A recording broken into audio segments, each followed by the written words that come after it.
जून महिना वृषभ राशीसाठी बरेच महत्त्वाचे बदल घेऊन आलाय खरा, पण वृषभ राशीच्या लोकांकडनं जून महिन्यामध्ये 3 चुका ज्या आहेत त्या होण्याची शक्यता आहे.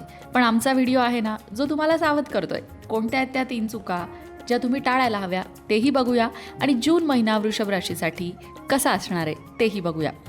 आधी चांगल्या घटनांबद्दल बोलूया. जून महिन्यामध्ये कामाच्या ठिकाणी तुम्हाला नवीन जबाबदाऱ्या मिळू शकतात. वरिष्ठांकडून तुमच्या कामाची दखलसुद्धा घेतली जाऊ शकते. नवीन प्रोजेक्ट्स, पदोन्नतीबाबत चर्चाही होऊ शकते. व्यावसायिकांना सुद्धा महिना तसा चांगलाच आहे. ग्रहमान तुमच्या फायद्याचंच आहे. आर्थिक बाबतीत बोलायचं झालं तर पैशांची आवक वाढेल, पण खर्चही वाढण्याची शक्यता आहे. त्यामुळे तिकडे लक्ष द्यावं लागेल. वाहन, घर, इलेक्ट्रॉनिक वस्तूंवर खर्च होऊ शकतो. त्याचबरोबर गुंतवणूक करताना संयम ठेवणं आवश्यक आहे. सगळ्यात महत्त्वाचं काय माहिती, उधारी देताना किंवा कुणासाठी हमी देताना काळजी घेणं गरजेचं आहे. जून महिना त्या दृष्टीने फारसा चांगला नाही. कौटुंबिक जीवन बघता घरातील वातावरण निश्चितच सुधारलेलं दिसेल. कुटुंबासोबत धार्मिक आणि शुभ कार्यामध्ये तुम्ही सहभागी होऊ शकता. जोडीदाराशी संवाद वाढेल, पण तुमचा जो हट्टीपणा आहे तो नात्यात तणाव निर्माण करू शकतो. तिथे तुम्हाला थोडं शांत राहावं लागेल. पालकांच्या आरोग्याकडे लक्ष देणंही गरजेचं आहे. प्रेमसंबंधांच्या बाबतीत बोलायचं झालं तर प्रेमसंबंधांमध्ये स्थैर्य येते. जुन्या ज्या गैरसमजुती आहेत त्या दूर होण्यासाठी हा काळ अगदी योग्य आहे. विवाहित लोकांनी मात्र रागावर नियंत्रण ठेवणं आवश्यक आहे. तिसऱ्या व्यक्तीचं मत तुमच्या नात्यामध्ये खास करून आणू नका. तिसऱ्या व्यक्तीला तुमच्या नात्यात ओढू नका. तिसऱ्या व्यक्तीच्या मताचा विचार नवरा बायकोंनी एकमेकाबद्दल विचार करताना मुळीच करू नका. आरोग्याचा विचार करता घसा, मान, वजन या गोष्टी थोड्याशा त्रास देऊ शकतात. त्यासाठी थोडी काळजी घ्यावी लागेल. गोड पदार्थ कमी खाणं, तेलकट कमी खाणं, योग आणि चालणं असे व्यायाम करावे लागतील.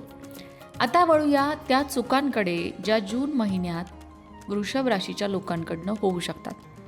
हट्टीपणाने तुम्ही एखादा निर्णय घ्यायला जाल तर तो निर्णय तुमचं नुकसान करू शकतो. ही पहिली चूक आहे.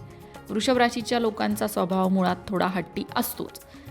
मी म्हणेल ती पूर्व दिशा किंवा असंच झालं पाहिजे, माझंच बरोबर आहे, हे कुठंतरी त्यांच्या स्वभावात पाहायला मिळतं. पण जून महिन्यामध्ये कुठलाही महत्त्वाचा निर्णय घेताना कुटुंबातील सदस्यांचा किंवा ऑफिसच्या ठिकाणी तुमच्या टीम मेंबर्सचा विचार नक्की करा. त्यांचंही मत नक्की घ्या.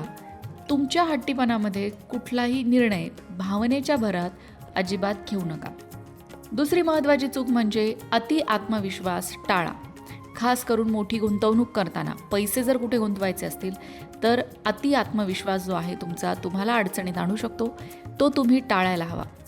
कुठेही पैसे गुंतवण्याआधी तज्ज्ञ ज्या व्यक्ती असतात त्या क्षेत्रातल्या त्यांचा सल्ला घेणं, 4 वेळा पडताळणी करून पाहणं या गोष्टी आवश्यक आहेत. तिसरी महत्त्वाची गोष्ट म्हणजे रागात बोलणं टाळा. विशेषतः नातेसंबंधांमध्ये शब्दामुळे शब्द वाढू शकतो. ऑफिसमध्ये सुद्धा शब्दामुळे शब्द वाढू शकतो. त्यामुळे रागात बोलणं टाळा.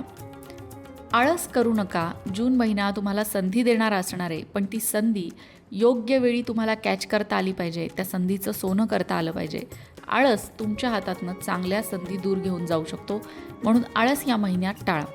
मंडळी, या काही चुका आहेत ज्या जून महिन्यामध्ये वृषभ राशीच्या लोकांकडनं होऊ शकतात, त्या टाळायला हव्यात. त्याचबरोबर महत्त्वाची गोष्ट म्हणजे जून महिन्यामध्ये 2 जूनला गुरुग्रह जो आहे तो राशी परिवर्तन करतो आहे. गुरुग्रह 1 वर्षानंतर राशी परिवर्तन करतो. गुरु हा आपल्या आयुष्यातला महत्त्वाचा ग्रह असतो. कारण लग्न, मुंज असेल किंवा इतर आपल्या आयुष्यातल्या ज्या महत्त्वाच्या घडामोडी असतात, करिअरमध्ये प्रमोशन, प्रगती, पगारवाढ, गुरुकृपा असेल ना तर हे सगळं अगदी सुरळीत होतं. पण गुरुकृपा नसेल तर या सगळ्याच गोष्टींमध्ये अडचणी येतात आणि तणाव वाढवणाऱ्या घटना आपल्याबरोबर घडतात. मग हे गुरुचं जे गोचर आहे ते वृषभ राशीसाठी कसं असणार आहे बरं? या महत्त्वाच्या प्रश्नाचं उत्तर तुम्हाला मिळणार आहे लोकमत भक्ती चॅनलवरच. ज्योती जोशी यांचा एक पॉडकास्ट आहे. त्या गुरुकृपेचा कसा परिणाम वृषभ राशीवर होणार आहे याबद्दल सांगतायत. तो व्हिडिओ नक्की बघा. त्या पॉडकास्टमध्ये गुरुग्रहाला प्रसन्न करण्यासाठी आपण आपल्या रोजच्या आयुष्यात कोणते उपाय करू शकतो याबाबत सुद्धा मार्गदर्शन करण्यात आलं आहे. तेव्हा तो व्हिडिओ नक्की पहा. त्या व्हिडिओची लिंक तुम्हाला डिस्क्रिप्शन बॉक्समध्ये मिळेल. अशाच प्रकारच्या माहितीपूर्ण व्हिडिओंसाठी लोकमत भक्ती चॅनलला सबस्क्राईब करा आणि बेल आयकॉनवर सुद्धा क्लिक करा. म्हणजे आमच्या नवनवीन व्हिडिओचं नोटिफिकेशन तुम्हाला मिळत राहील. तसंच योग्य आध्यात्मिक मार्गदर्शनासाठी लोकमत भक्तीच्या फेसबुक पेजला फॉलो करायला विसरू नका.